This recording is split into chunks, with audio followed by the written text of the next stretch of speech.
Umetnine so okna, skozi katera lahko spoznavamo svoje največje zmožnosti, so prepričani avtorji razstave.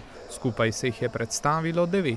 Družba se zapira, odpira, pa znova zapira in ti neposredni stiki med ustvarjalci in tudi stiki s publiko so še posebej dragoceni v teh časih. Mislim, da to ljudje potrebujejo. Avtorji so imeli pri ustvarjanju proste roke in so iskali navdih za svoja dela na različnih mestih. V bistvu, jaz sem se vrnila v Novo mesto, bila sem dolg časa v Ljubljani, sem živela in zdaj sem spet odkrivala z nekim navdušenjem, mogoče bolj zrelo vse to lepoto in sem se ponovno zaljubila v te lepe prizore, ki jih je res veliko.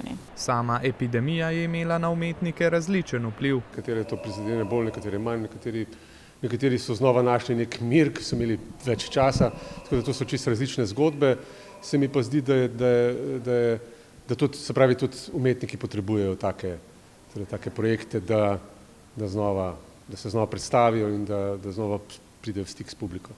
Ja, pri meni je zrasla, ker sem imela v bistvu več prostega časa in nekako se mi je zdelo, da je dobra energija usmeriti nekaj pozitivnega, ne stran teh misli in teh skrbi in bolezni.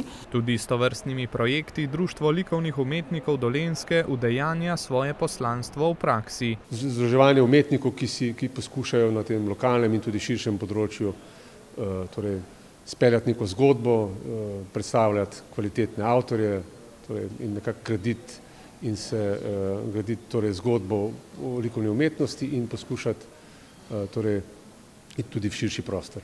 Ima pa društvo še veliko več potenciala, da v svoje vrste privabi še več umetnikov iz Dolenjske, je prepričan Lozar. Razstava Spektrum bo v galeriji Kocka v novomeškem kulturnem centru Janeza Trdine na ogled do 10. januarja 2022.